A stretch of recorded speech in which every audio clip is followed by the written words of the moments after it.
Ratusan siswa dari 12 sekolah di kawasan Tembok Duku, Surabaya Senin pagi mendadak tumbang usai menyantap makan bergizi gratis yang dibagikan di sekolah. Dugaan keracunan masih diselidiki petugas. Sementara dapur SPPG tutup untuk evaluasi internal. Siswa dari 12 sekolah di kawasan Tembok Duku, Surabaya mendadak mual, muntah, sakit perut hingga pusing sesaat setelah menyantap menu makan bergizi gratis. Para siswa langsung dievakuasi ke puskesmas dan rumah sakit terdekat untuk mendapatkan penanganan medis. Kepala Puskesmas Tembok Duku, Tias Pranadani menyebut seluruh siswa hanya mengalami gejala ringan dan tidak ada yang harus menjalani rawat inap. Petugas kesehatan telah mengambil sampel makanan untuk diuji laboratorium guna mengetahui penyebab pasti dugaan keracunan massal. SD SMP atau gimana dok? Itu ada SD, ada TK, ada SMP. Jadi keluhannya apa Bu? Gejalanya apa Bu? Gejalanya mual muntah kebanyakan sih, pusing, mual muntah setelah makan makanan dari kantin. Yang kita dapatkan datanya itu mungkin hampir 200-an ya. 200-an hampir 200. Pantauan kami dan dari laporan dari guru-guru itu biasanya nggak dikasih daging, ini hari ini ada daging, jadi mungkin ini masih mungkin ya, mungkin dari dagingnya karena selama ini nggak pernah dikasih daging. Di SD Pancasila 45, 22 siswa dari kelas 1 hingga kelas 6 dibawa ke fasilitas kesehatan karena mengalami mual dan juga muntah. Tak hanya murid, kepala sekolah beserta 4 guru turut mengalami gejala serupa 30 menit setelah menyantap menu yang sama. Puluhan paket makan bergizi gratis yang tersisa batal dibagikan sambil menunggu hasil penelusuran penyebab insiden.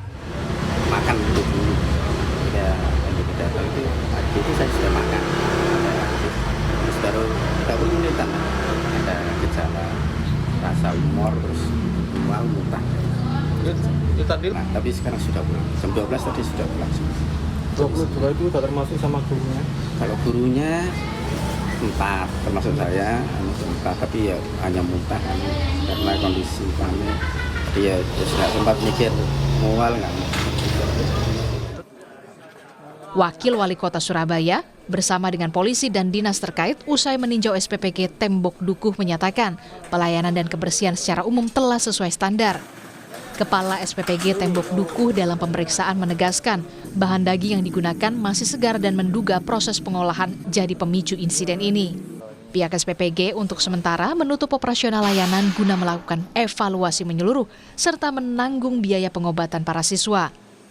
Provinsi juga kita tidak bisa menjustifikasi si A salah sih enggak.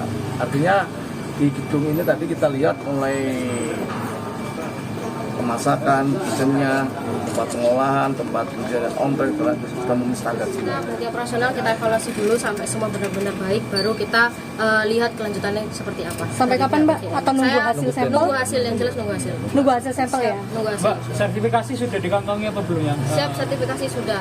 Lengkap semua kan? Lengkap, siap. Ini memang kejadian yang di luar kontrol kita. Keracunan MBG bukan kali ini terjadi. Sambil menunggu hasil uji laboratorium, pemerintah dan petugas terkait dituntut segera mengungkap penyebab pasti agar insiden serupa tak kembali terjadi. Tim Liputan, Kompas TV.